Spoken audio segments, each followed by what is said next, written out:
Here is what nobody tells you about disrespect.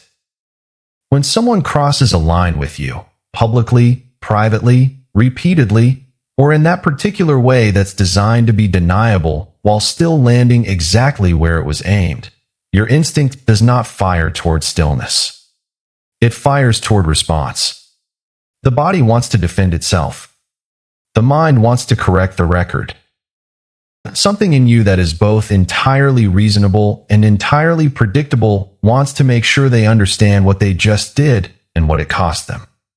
That predictability is the problem.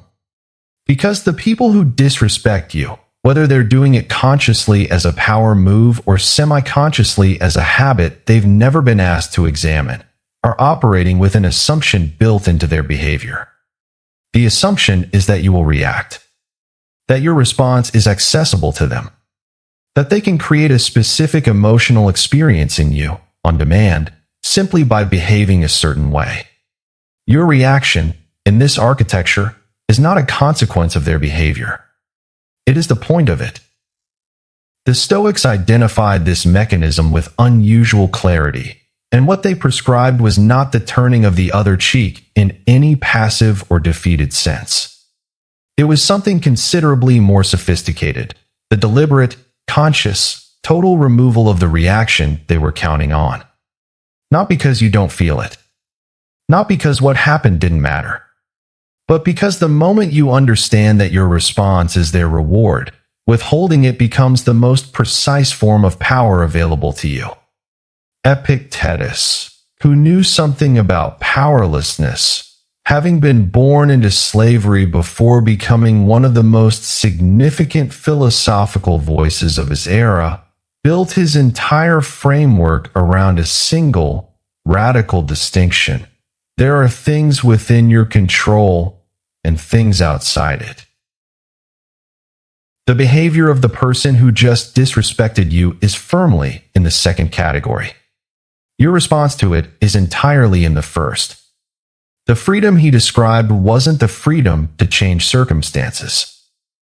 It was the freedom to govern your own interior, regardless of what the exterior did, and to act from that governed interior rather than from the unexamined reflex that most people spend their lives running on. What follows are 5 specific moves. Each one is quieter than a confrontation. Each one is more durable. And each one, particularly the 5th, tends to land harder and last longer than any argument you could have won. Move 1. Withdraw access without explanation. There is a specific moment that most people who've been repeatedly disrespected will recognize. The moment when you realize, not dramatically, usually quite quietly, that you've been showing up for someone who has not been showing up for you. That the dynamic has been running on an assumption neither of you ever named out loud. That your presence, your patience, your emotional investment would simply continue to be available, regardless of how it was received or treated. That assumption is what the first move dismantles. Not with a confrontation. Not with a speech.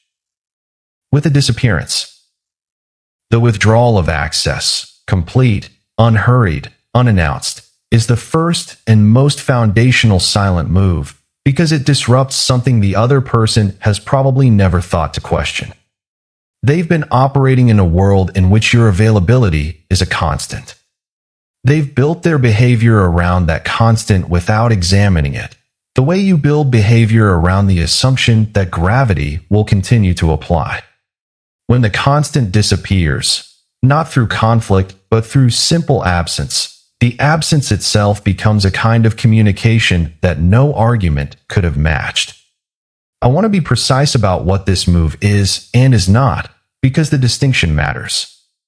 This is not the silent treatment as punishment, the pointed withdrawal that exists to make them notice, to generate anxiety in them, to keep the emotional game running with you now holding the upper hand.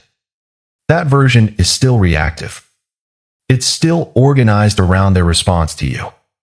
The withdrawal I'm describing is organized around something else entirely, your own decision about where your energy belongs. Think about a man I'll call James. He'd been in a professional relationship for 3 years with a business partner who had a consistent habit of undermining him in group settings. Not dramatically, not in ways that were easy to name and confront directly, but in the accumulation of small things. Ideas attributed elsewhere. Contributions minimized. Judgment questioned in moments designed for maximum audience. James had explained himself. He'd had the direct conversations. He'd absorbed and rationalized an extended benefit of the doubt until the supply of it ran out. And then he stopped. Not with an announcement. Not with a final confrontation that would have given the other person something to respond to argue with, to use. He simply, over a period of several weeks, made himself less available, less present, less willing to invest in spaces where the investment consistently came back diminished. He redirected his attention toward work that didn't require proximity to someone who misused it. The effect wasn't immediate. At first, his partner didn't notice or pretended not to. But something shifted in the dynamic that James felt before the other person named it. He stopped carrying the low-level weight of anticipating the next slight. He stopped editing himself in anticipation of having his contributions reattributed. The energy that had been going into managing that specific dynamic became available for other things. Epictetus would have called this the beginning of inner freedom. Not because anything external had changed. Because James had stopped treating the other person's behavior as something that required his ongoing participation to process. The Stoic principle underneath this move is not indifference to people. It's discernment about who receives access to you, which is the only thing the Stoics would say you ever had genuine authority over. You cannot control how someone treats you. You can decide what proximity to them you maintain. Those two things are not the same, and confusing them is what keeps most people in dynamics they've long since outgrown. The hardest part of this move, the part nobody talks about because it doesn't fit neatly into the framework of strength, is what it costs you emotionally in the short term. Because often the person you're withdrawing from is someone you genuinely cared about. Someone whose opinion mattered to you. Someone you would have chosen differently if you'd known earlier what you know now. The ego wants closure. The ego wants to be understood before it walks away. Wisdom, as the Stoics kept insisting, wants something different. It wants peace. And peace, in this context, cannot coexist with the ongoing investment of your energy in someone who uses it to diminish you. Walk away. Not with noise. Not with ceremony. With the quiet, unhurried clarity of someone who has finally decided that their time is worth exactly what it is. Move 2. Level up in private here is a thing that most people in our current cultural moment get exactly backward. They treat their growth as content. They announce the decision to change before they've changed. They post the morning routine before the morning routine has become a habit. They perform the transformation for an audience. Often, if they're honest, an audience that includes the specific people who disrespected them, before the transformation is real enough to stand without the performance. The Stoics would have found this baffling.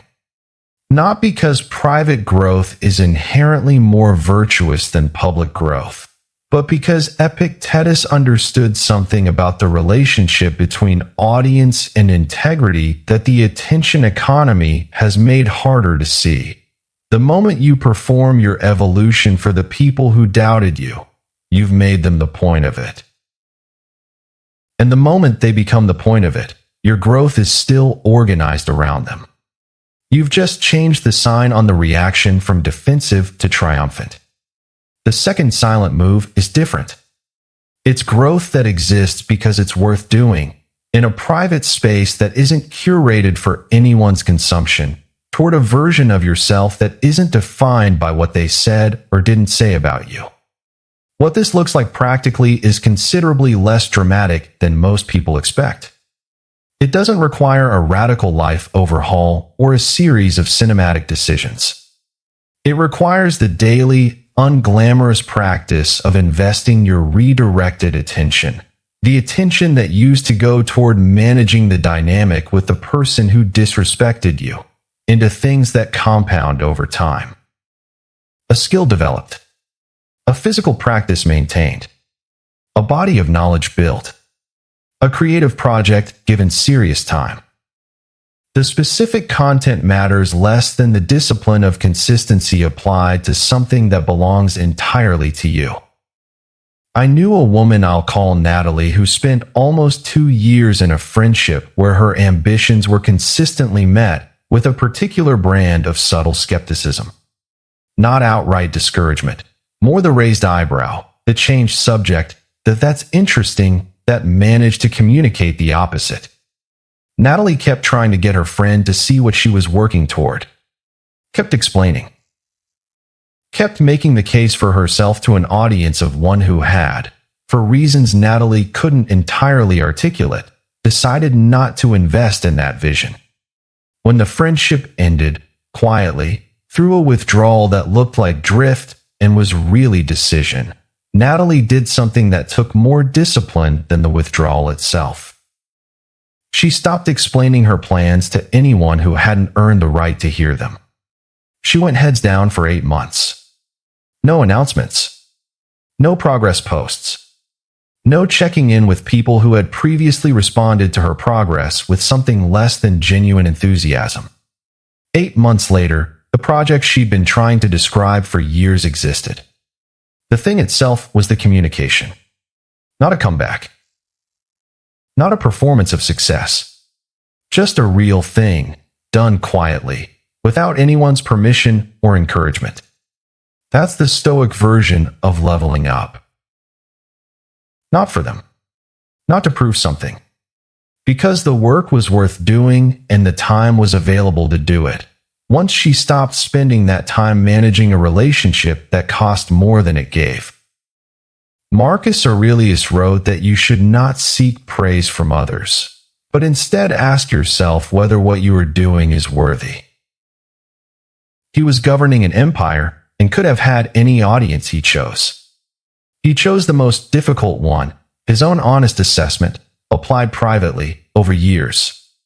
The person who operates from that standard is genuinely unmoored from the approval of others, not because they feel nothing, but because their standard has moved to a place that isn't accessible to people who once dismissed them.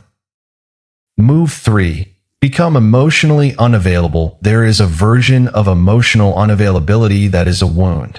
The person who has been hurt so many times that they've closed off access to protect themselves from further damage. That version, though understandable, is reactive. It's organized around past hurt. The emotional walls went up to keep something out, not to protect something in. The third silent move is a different version. It's the deliberate, conscious choice to stop making your emotional interior accessible to people who have demonstrated they won't honor it. Not as punishment. Not as protection from further damage. As a simple, clear reassessment of where your emotional energy belongs. Here is what most people don't understand about emotional availability. It is a resource, and like every resource, it has a cost. When you react to someone's provocation, even internally, even in ways they never see, you are spending something. When you spend hours after a difficult interaction replaying what was said and constructing the responses you should have given, you are spending something. When you carry the ambient weight of a relationship that consistently produces more friction than it's worth, you are spending something. That something is finite. And every unit of it you give to a dynamic that doesn't deserve it is a unit unavailable for one that does. Becoming emotionally unavailable to the people who have disrespected you is not about becoming cold. It's about reclaiming the resource.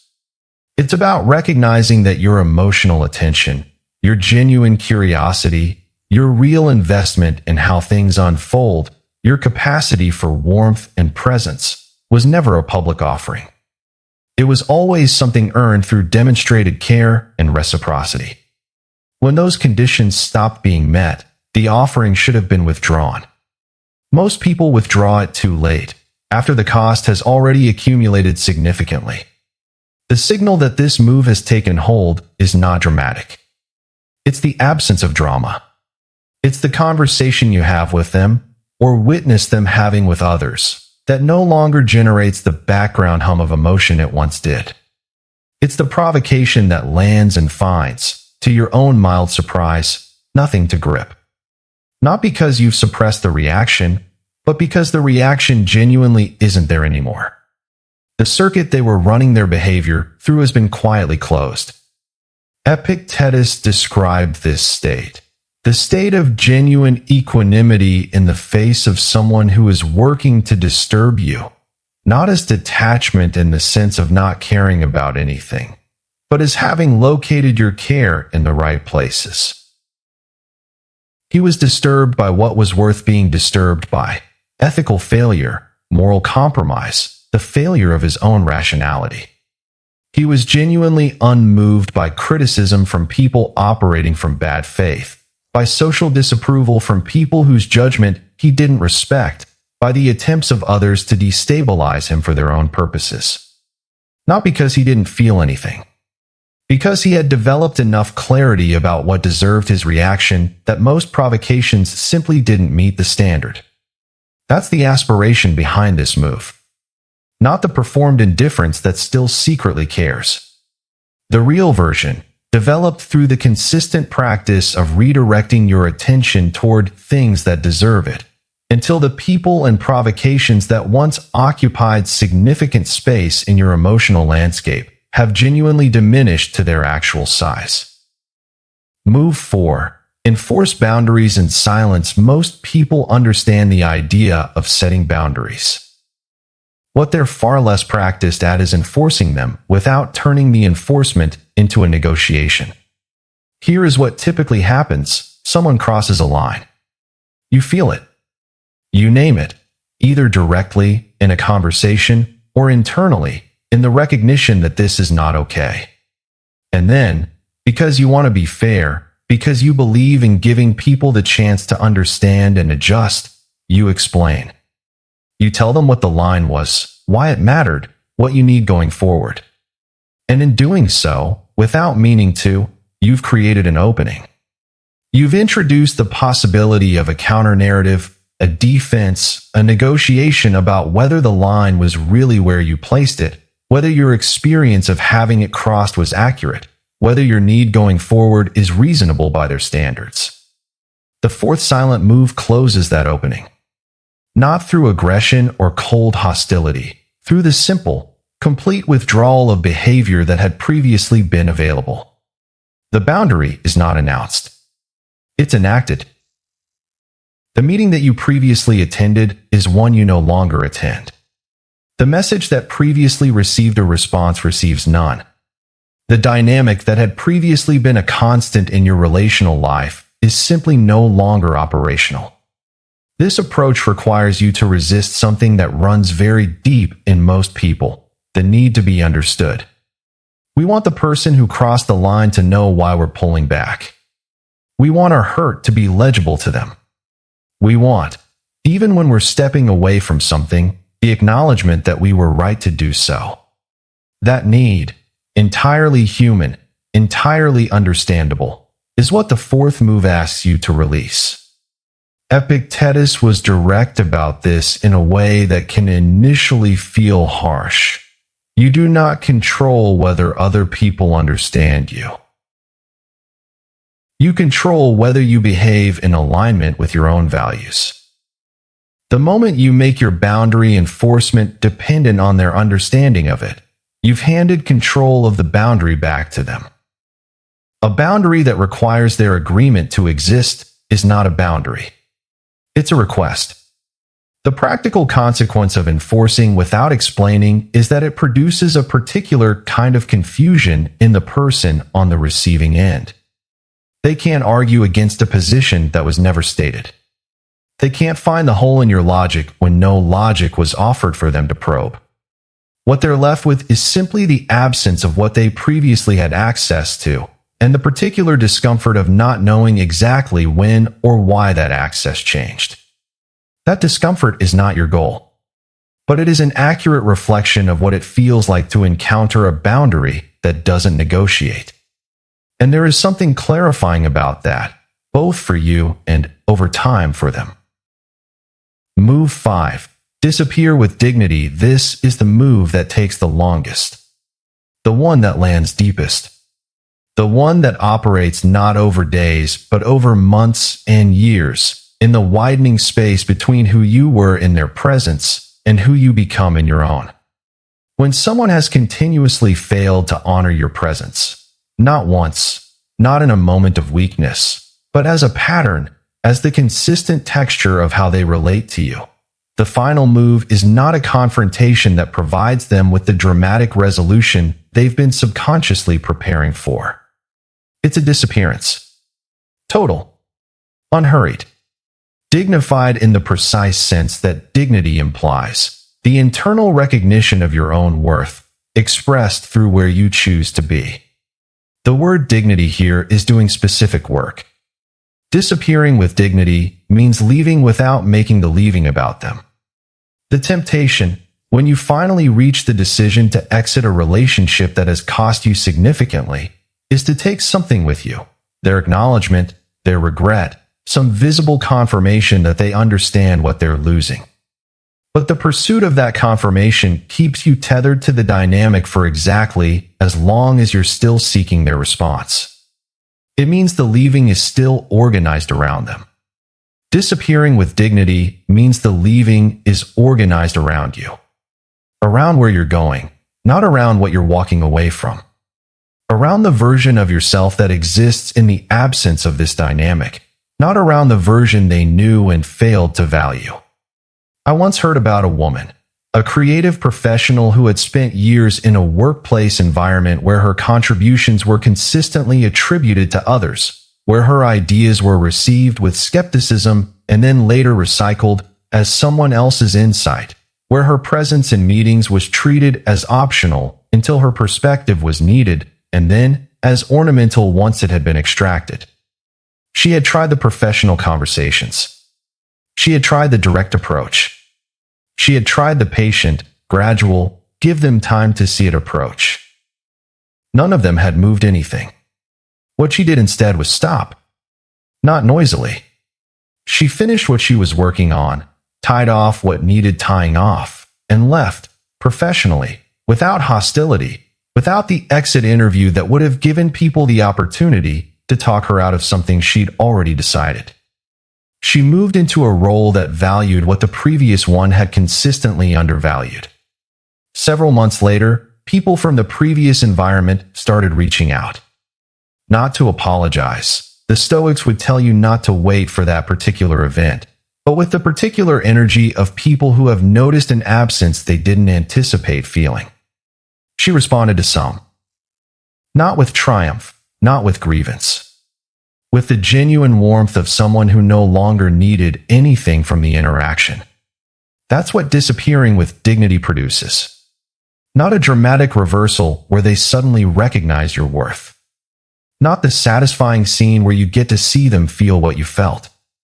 Something quieter and more durable than that. The clear, grounded sense that the dynamic you left behind belongs to a version of yourself you've outgrown, and that the space you're in now, even if it's not perfect, even if it has its own difficulties, is space you built by choosing yourself.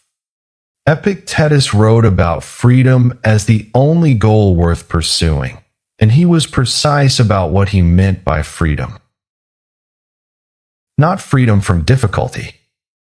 Not freedom from other people's poor behavior, which he would have regarded as permanently beyond your control. Freedom from the compulsion to react to it. Freedom from the need to be understood by people who had no interest in understanding you.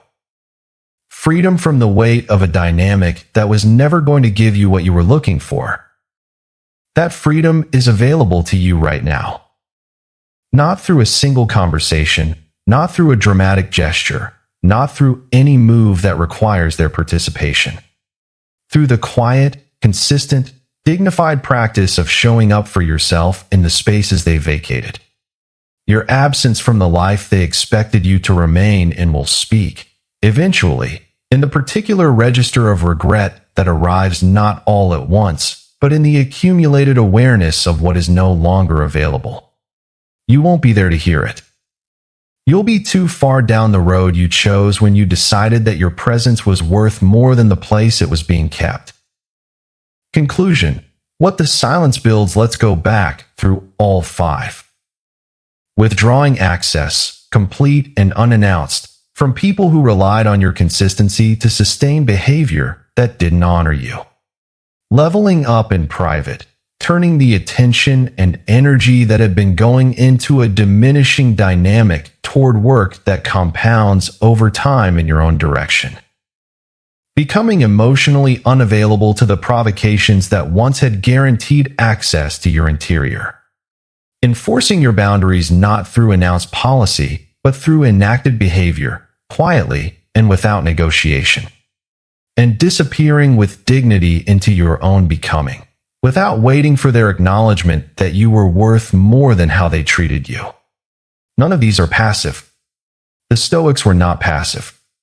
Epictetus, Marcus Aurelius, Seneca, the most significant voices in this tradition, were people engaged with the world in high-stakes, high-pressure contexts.